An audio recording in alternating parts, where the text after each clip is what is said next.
All right, what's going on today, guys? Welcome to the Jason Mojo podcast. I have somebody really awesome on today. His name is Josh Snow. He's the owner of Snow Teeth Whitening, nine-figure e-commerce brand and one of the highest grossing Shopify stores on the planet. He absolutely took over influencer marketing by getting his brand to work with A-list celebrities like Ellen DeGeneres, the Kardashians, and Floyd Mayweather. He also owns and hosts a mastermind for e-com brand owners who are looking to scale to 7-8 figures. What's going on, man? Welcome. Appreciate you coming on. Oh, thanks, Jason. Thanks for having me. It's a pleasure. Yeah, of course. I want to start off with a really simple question, because I know there's a lot of people who are watching this who own Shopify stores, and I want to know, why did you decide to do teeth whitening? Like, what made the product come about?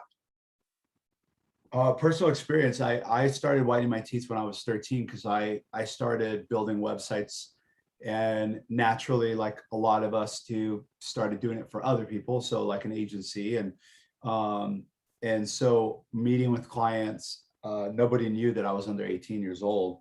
So for me, like having a white smile was like really important to me. I was even going on eBay and buying like the clinical strength stuff on eBay,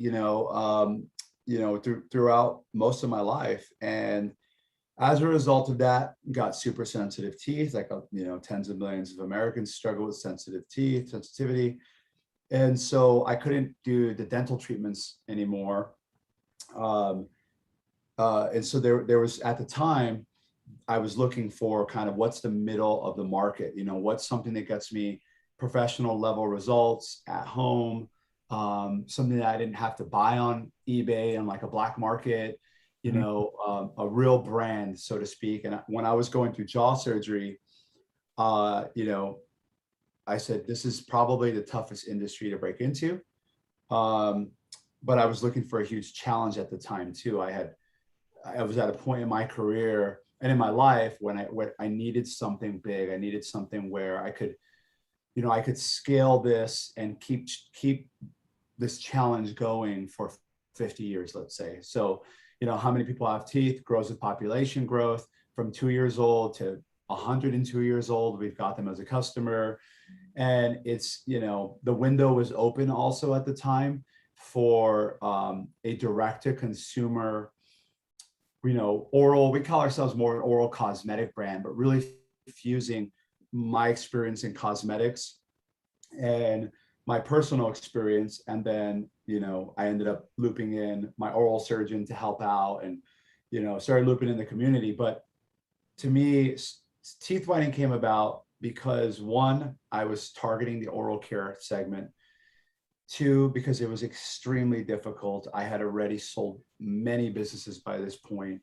I was looking for that challenge. I needed kind of something to keep me engaged because I realized that I love starting things up, and it was like always exhilarating, and different business partners and different teams, and and boom, this one's profitable. And I got really good at building, I would say $5 to $25 million businesses, or $5 to $20 million businesses. Got really good at spinning those out, and started doing angel investing, and then realized that I was nowhere near wealthy enough to give enough money out for it to really matter. So I was like, I got to go back into the trenches, and I need something that's going to keep me engaged, that's always changing, that's like super competitive, boring industry. I wanted that. I mean, the most natural thing would have been for me to just simply go straight into skincare, or go straight into hair care, or go straight into, color cosmetics or something else, right? Or even software. But for me, I had personal experience with it. It was a huge challenge that I think I needed. And I realized I needed in my life continually, because I'm like, what am I going to do? I'm going to like play golf. I don't like golf. I don't play golf. I don't want to learn how to play golf right now in my life. This is my sport. Business and brand building is my sport. I love watching it. I love reading about it. I love talking about it. I love being on podcasts talking about it. Like, this is everything, and I absolutely enjoy it. Not that I'm, working 24/7 and all stressed out. I'm fortunate to have amazing teams now, but I would say Snow came about, and teeth whitening specifically, because it made the most sense from what I was trying to accomplish, which was blend beauty and oral care and kind of personal care into one brand called Snow. and it started as Snow Teeth Whitening. And now we're just at Snow on Instagram, we're at Snow on TikTok, at Snow on Facebook. And we have our first child brand, which is for kids, called Frost, at Frost on Instagram. Frost is our kids' oral care line powered by Snow, all natural, no artificial colors, the best ingredients, amazing packaging, amazing story, eco-friendly, 1-for-1 model. Every toothbrush sold, we give one to the 19 million American children without dental care.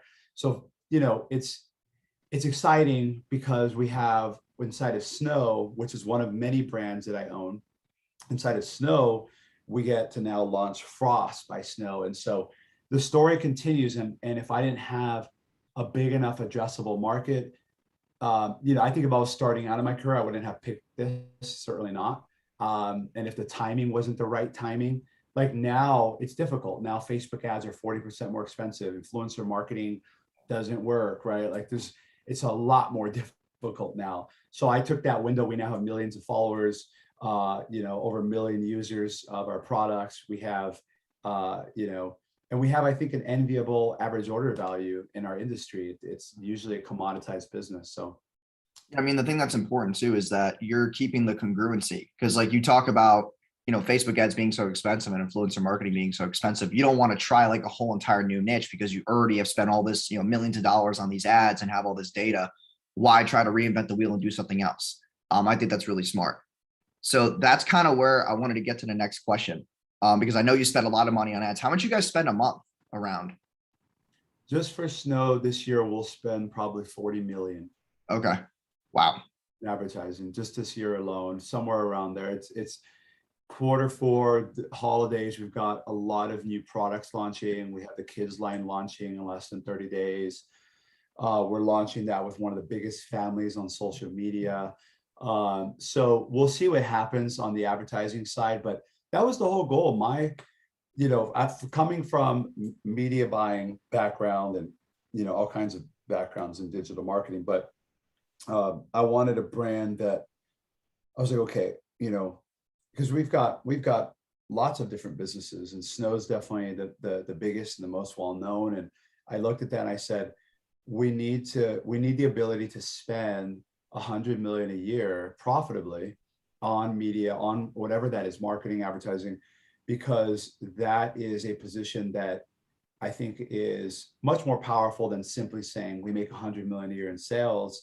Yeah. Because people go, so what? How do I get a piece of that? When I say I spend 100 million a year, what do you have to sell me? It kind of curates a lot of deal flow internally. It changes the dynamics of the business. It also, I think, we entirely bootstrapped, self-funded the first $100 million in sales, direct to consumer. And so, we're customer funded, we're customer invested. We have over 10,000 photos, the largest library of transformations. And so I think spending $100 million gives us a position of seat at a lot of tables. And then when you combine it across my organization, including Snow, I get economies of scale. So across all the companies, we'll probably spend 75 million this year. We've already spent 50 million across all of the business units, and Snow definitely surges in holiday. So spending 75 million, we're almost there across the brands that I own of spending that $100 million a year, which is really what my goal was. And now we're starting to, retail's really big for us. A lot of other channels are starting to emerge as complementary to our online sales. And so we're navigating that world, and we're having a lot of fun because a lot of us have never done retail in the same way. And so we're utilizing our unfair kind of competitive advantages in terms of our list size. We have all of our sales, over 1 million customers inside of Shopify, and beyond that we have, data on surveys that customers fill out. We ask every customer to fill out a survey. We know what products they're interested in. Mm-hmm. We have a lot of metadata on 1 million plus Shopify customers. And that's extremely valuable to our acquisition model. It's extremely valuable to our expansion model. And one thing I learned is that entrepreneurs have this kind of just this amazing tendency to shiny object syndrome, especially marketers. And there's just so much everywhere. And it's like, do we run TikTok? Oh no, we got to run Snapchat. Oh, we got to run this, we got to run that. And I do 2 to 3 things extremely well a year. And one of those things is hiring the best people that I can find. I'm always hiring. I'm always looking for great people. And I will create opportunities for great people. And that's one of the few jobs I have, and I have to be really good at my job. And my job is to help solve and contribute to solving issues that no one else can solve singularly or kind of even in a group. So across my businesses, every day I have funneled up to the top these sometimes incredibly simple, kind of just more EQ kind of style of solution. And then sometimes there are these incredibly complex. They include, people, right? When you include people in anything, it just complicates the situation, and you got to be very difficult navigate. You got to be very careful navigating that, because for me, my personal brand is very important to me. My being who I am, being Josh Snow, is me. And I think and that's what Snow, I think, has given me. And that's why I push it so much and I share it so much, is because I've realized that, wow, this is what it's done for me. What if I share this story and I share these resources and I share the absolute honest truth, not the virtue signaling, oh, I just got lucky, or you just got to work harder, or, money is not the end goal. It's like that. Those are, I don't know. Some people really believe that. Some people really believe a lot of things. Money is simply a tool to hopefully help more people, create more opportunity, and then you can't take it with you when you die. So hopefully you start giving it away as fast as you can. But if you want to enjoy that, otherwise save it for your family, they'll get rid of it. So I think that that's been really important to me, and Snow has given me kind of stage, I guess, like an opportunity. And the more that I share, the more the company grows, the more the team grows. It's been crazy because people go, don't you get ripped off? Like, you share everything. You share how you do this and how you think about this. And I go, that's the whole point, is that this is the people who then, you see, it's the tip of the iceberg, but I try to share even underneath the iceberg. I share the whole thing. Because innovation, you need competition to drive innovation. And there's an idea of like, screw competition, Peter Thiel. Like, I get that side too. But what we do is nearly impossible. So it's actually really exciting, kind of like a magician, and you see someone try the magic trick and they're like, I don't know how he does it. Yeah. Sometimes you got to just shut your mouth and let people try the magic trick. Sometimes they'll even make a little bit of money. If they're encroaching too closely, then we got a legal team, to handle that. But sometimes you have to let people go. I was reading a case study on Louis Vuitton, or some of the designer brands, and the counterfeit market is billions and billions of dollars a year, right? A lot of damage to these brands. Well, they actually they understand that they can't completely reduce that to zero, that there will always be a black market for counterfeit designer goods. So what they do instead is they monitor it, they manage the flow of it. Because the thing is, if you're buying a $3,000 Louis Vuitton bag for $300 and it's a knockoff, you weren't ready to spend the $3,000 anyway. You were not an active customer of Louis Vuitton at that very moment. The thing that they studied and they realized is that you buy this counterfeit good and you bring it around, and it may be the best counterfeit good. It looks almost identical to the real thing, 99%, but it's not. And so what happens is that you get all of this validation. The brand gets so much compliments, even though it's counterfeit, all these compliments. What happens is psychologically, someone's identity, someone's persona, someone's status gets kind of transformed. It's like a parasite or a virus. It's like a virus.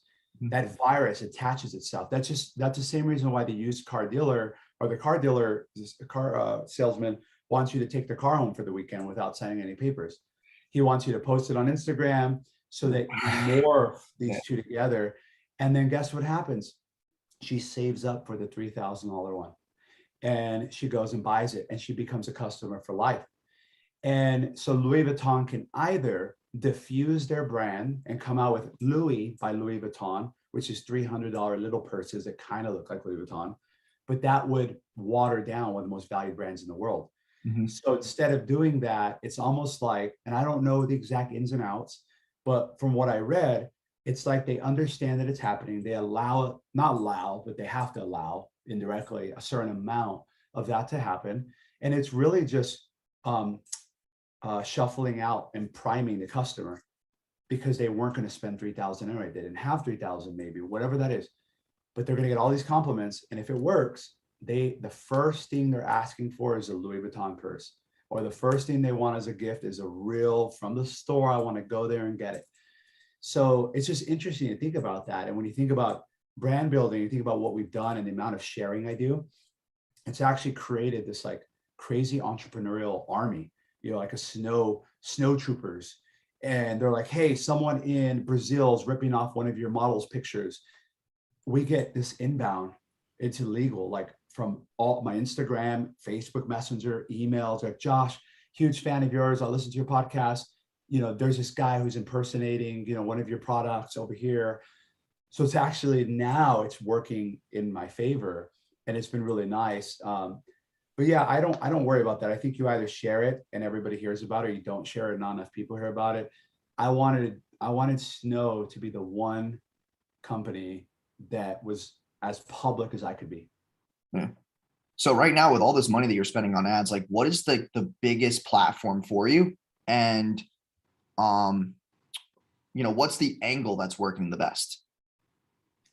It's user-generated content, and it's Facebook and Instagram still because of reach. And Facebook, announced that 40% increase in CPMs.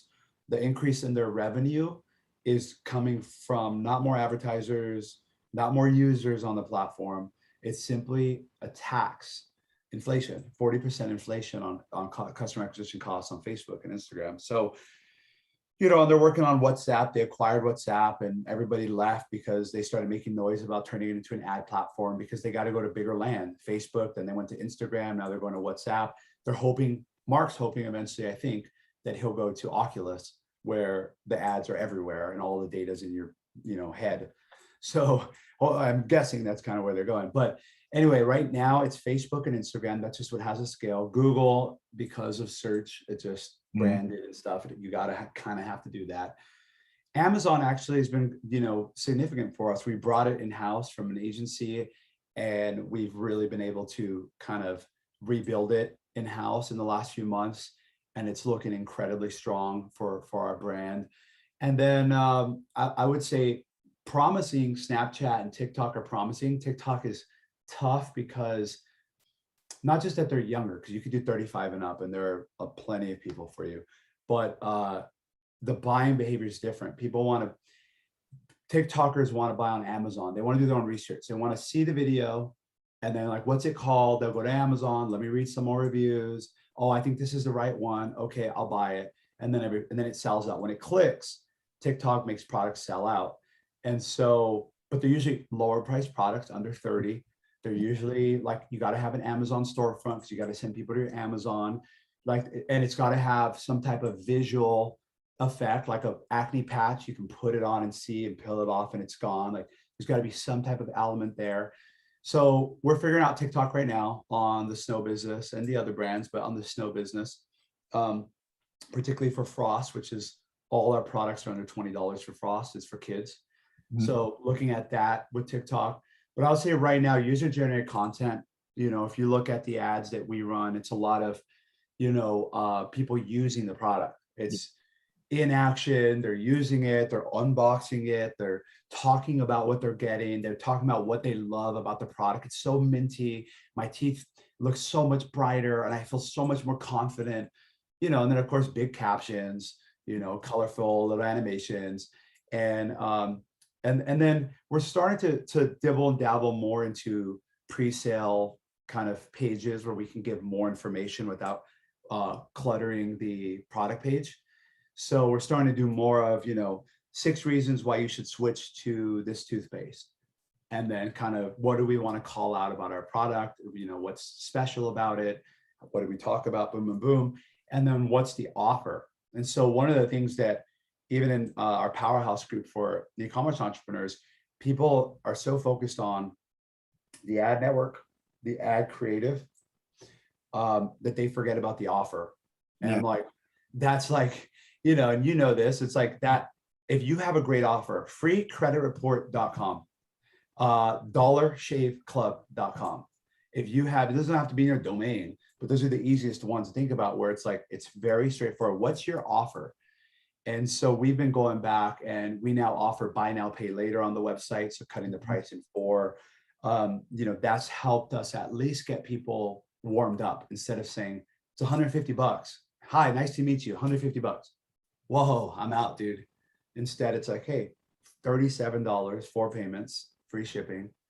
Oh, and let me read some more. Let me get to know this a little bit more. So we spend a lot of time. We're actively hiring right now for CRO, data scientist. So we're really trying to copywriting.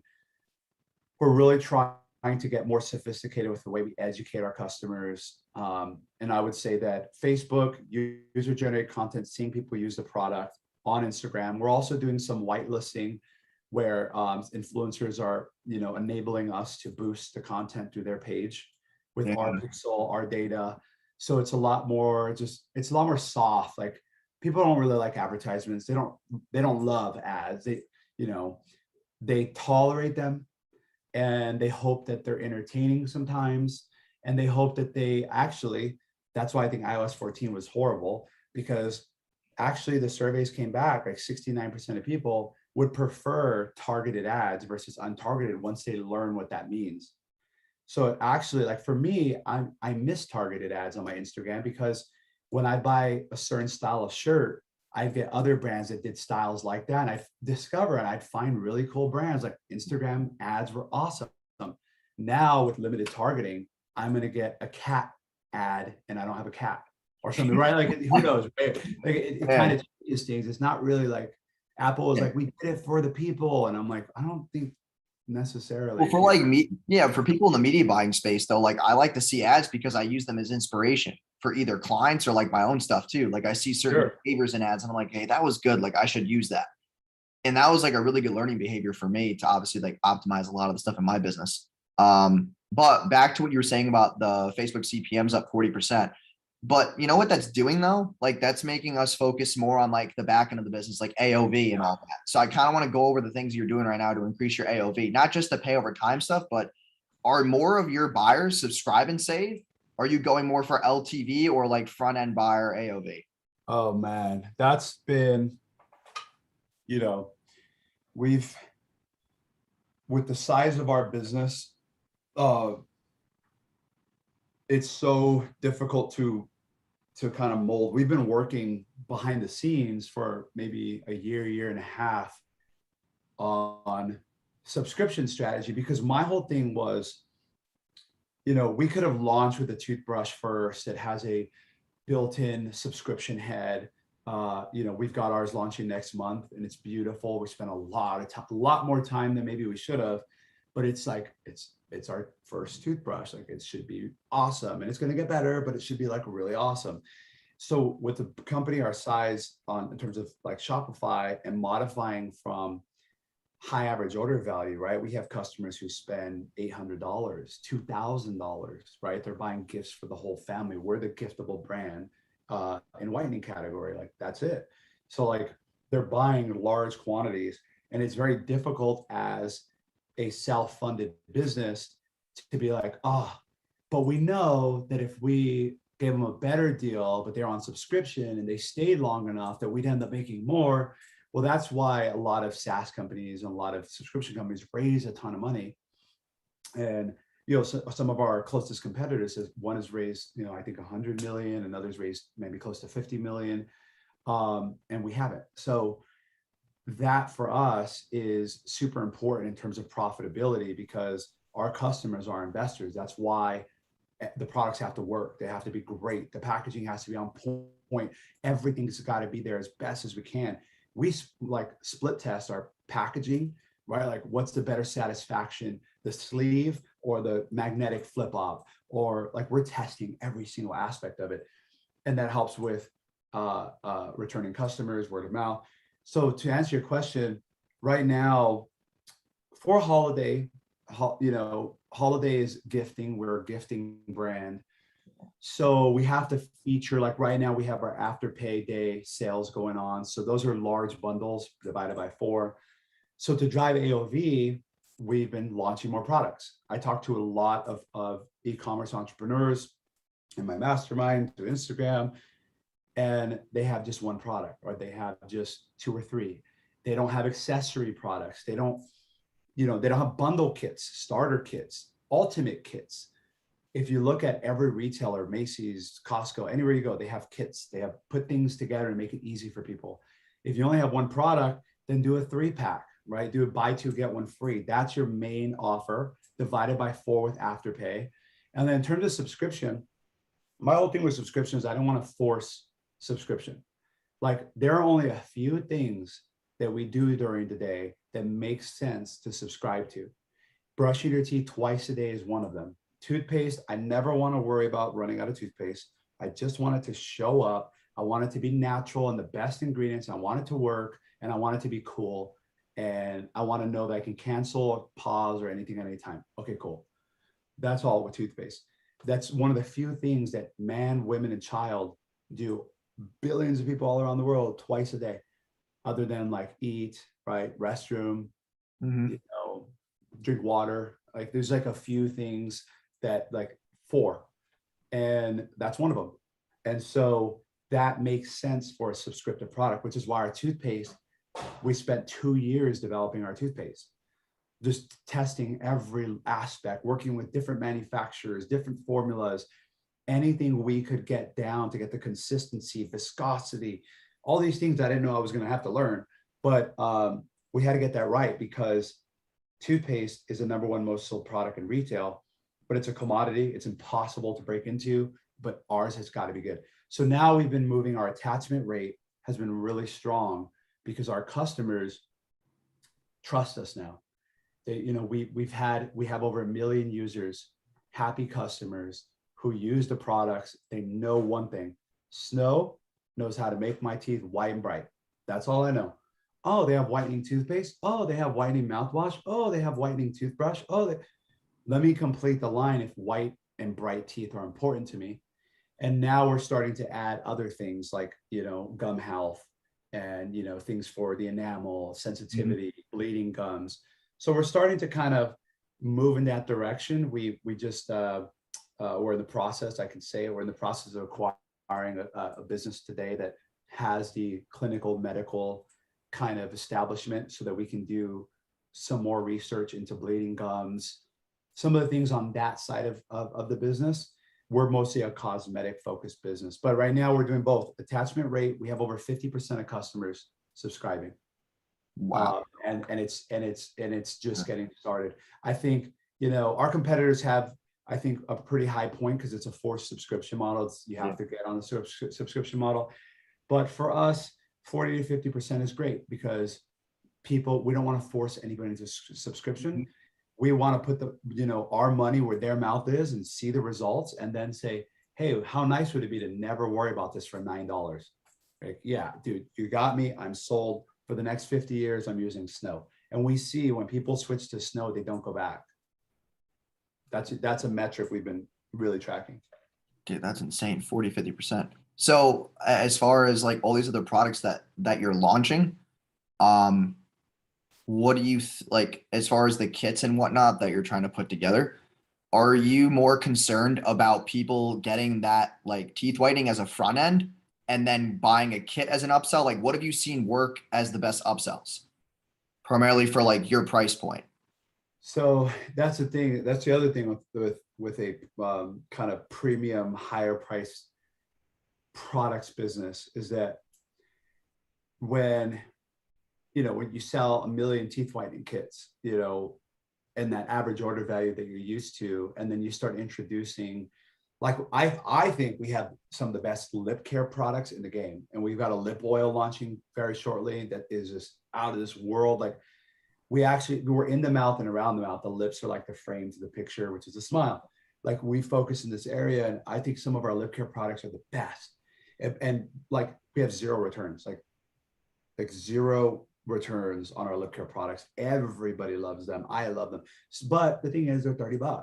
So they're when you have someone coming in, you start to impact your AOV across the board, right? Average order value. It starts going, whoa. And then if your customer acquisition cost doesn't drop at that same rate, you now have an inverse delta, you're losing money. So that's where we've been really careful, because we do spend a lot on paid media. We have 20 plus channels now driving sales, but Facebook is still important to us. So it's like, how do we introduce these new products, make sure they're successful without cannibalizing the current business as well? And so what we're finding right now is you have to have the right chain. So if someone comes in for a wireless kit, which is $300, $299 wireless kit, are you going to sell them toothpaste first? What makes sense to sell them? Well, someone buying a wireless system at $300, they're really investing. They might like a second unit for half off. Yeah, If it, I was gonna say more of the same. Yeah. Yeah, or like, yeah. And then if they don't want that, maybe they want to add the wired kit for a discount. So they get the wireless, get the wired for a gift, a little gift bundle. Then we also sell for people that don't want subscription. We offer them 3 months, 6 months, 1 year of refills. Lock it in. Just get a great deal. You're buying this. So one kit, half off a second one, 1 year of refills. And so you have an average order value of $580 all of a sudden, right? And like but that makes sense for that flow. Then you have, let's take the other extreme. So there's like other stuff in the middle, and then there's toothpaste. Toothpaste, 14 bucks or whatever, 15 bucks, right? Under 20. So our toothpaste products under 20 bucks. Okay, super mass marketable, super scalable. Everybody uses toothpaste, but they're kind of stuck in their ways. So you kind of have to educate them and go through that whole process. The value of educating them, if you could do it cheap enough and scaled out enough, is that you gain the trust if you do it right. So, okay, the upside of toothpaste is that everybody gets it, and the ads have tons of engagement. Downside is we barely make money on the product as it is. So like we've got a few dollars maybe of margin. So I have to acquire a user for $2. Well, it's not 2014 Facebook days, so you can't do that anymore. So what do? That's why for us. So you're basically gambling though on, not gambling, but like you would rather lose money on the front end because in 30 days they're going to spend more money anyway. Well, no. So you want to set up. So for example, you have the toothpaste here and it's 15 bucks. Okay. And hopefully they're subscribing. So half of the customers are subscribing. Okay. And so, and our products, because they're cosmetic focused, a lot of times are monthly subscriptions. So you're talking about, and they get a little bit of discount. So call it $12 a month, 12 months, it's 144. So in reality, I've got the average order value to afford that. But we have the upsell daisy chain. So would you like fries with that? Would you like a drink? So come in for toothpaste. Do we go, oh, you're coming in for $12 toothpaste? Here's a $300 wireless kit. They're like, oh, what? No. Instead, it's, hey, we have these dissolving whitening strips. So here's a two-week treatment. You're going to have a nice, beautiful white smile, and you've got your toothpaste already to maintain it. Good to go. Okay, how much is that? Under 50. Okay, so I'm under 20. Now I'm going under 50. That makes sense. I'm willing to check it out. Well, if you've got the strips, then you're going to really love the kit, or you're really going to love the toothbrush, or you're really going to love, if you got the AM toothpaste, you're going to love our PM toothpaste, which is lavender. So let's throw that in there. So that one, the average order value chain is, let's just throw out a number, 80 bucks. This one's 500 bucks. but customer acquisition costs are 1/10 of it down here. So it's really figuring that out. That's why I always urge entrepreneurs, launch more products, JV with people, wholesale other products, and just rebrand them, or whatever you can do to have more to play with. Because if you're competing against me, it's very difficult, because my average order value is 580 up here. They're getting this. My subscription take rate is 50%. Yeah. So now the machine is built. But up front, I had to sell a million teeth whitening kits for $149. Yeah. So that kind of brings me to our last question. So I know a lot of people obviously own e-com stores who are listening to this. What right now are like the biggest conversion boosters that you're seeing? Because I know you test a lot of stuff as far as your like ad landers. Yeah. Like what are you seeing right now that's increasing the conversion rates the most? Not, I mean, obviously like the pay over time option definitely helps. That helps. Yep. Yeah. I mean, we've got some things that like we know raise conversion rate, like the fact we're in every Bed Bath & Beyond. We have the Bed Bath & Beyond logo, Target, So those are kind of like some of the things that take us a long time. We're on Ellen DeGeneres, so Yeah. Ellen shows, so as seen on Ellen with the clip, that helps. But we've been testing the circles at the top, the menu. So on Instagram, I was on Instagram, and all the stories have circles, and I'm just tapping through them. And I go, that's such a natural kind of behavior now for people that have Instagram. So if they come from an Instagram ad, we're showing a menu that looks like the stories circles. So you can see it right now on trysnow.com. It's whitening kit, wireless kit, whitening strips, toothpaste. It's got a little red ring. We're testing the colors, red, green, yellow. And it's different for every store that we have, for every brand. But for Snow, red seems to be doing okay now. That's actually really interesting. That's a good angle. I would never think of that. So we're testing things like that. We do things where for example, on the I'll show you, or not show you, but I'm going to click here just so I can look at it. So we created the Confidence Club. So the Confidence Club is you get $50 off, really, the value for the teeth whitening kit, which is what everybody wants. And you're going to get free whitening toothpaste and charcoal floss. It's a $30 value with your first order. But every 90 days, it's $14.95. So $14.95 plus tax every 90 days. They're going to get free floss, whitening floss, charcoal floss, and a whitening toothpaste from Snow. So, times four, so that we can make $60. So it's a different sliding scale depending on the offer. But I would recommend anybody listening, if you want to test this out, yes, the buy now, pay later. Yes, the sticky bar for add to cart. Yes, the little circles up top. But think about your offer. Say, what part of this product that I sell or this service has a recurring element to it? And how can I create my own confidence club? What does that make sense in my business to call it? And what am I going to send them every month, every 3 months? That makes sense. For someone buying a teeth whitening kit from Snow, getting billed $15 to never worry about floss and toothpaste in your life ever again from a brand you now trust and love and got you white teeth with a kit, why would you go anywhere else? So that is like, I'm like, gosh, I wish we would have done that 2 years ago, but we've been working on it. So those are some of the things. And then we're testing everything. We're testing placement of reviews. We're testing product description. We're testing the stickiness of the add to cart. I think every other day you come to Snow, you can the website, you can see a new split test kind of unfolding. Dude, that's nuts. So yeah, man, I really appreciate having you on. I know we went like a lot longer than I thought, but dude, you were giving us really good points. I wanted to just let you keep going. I'll put your links down below. And yeah, man, it was good having you on. We'll definitely stay connected, chop it up soon. But yeah, man, appreciate you. Yeah, sounds good. Thank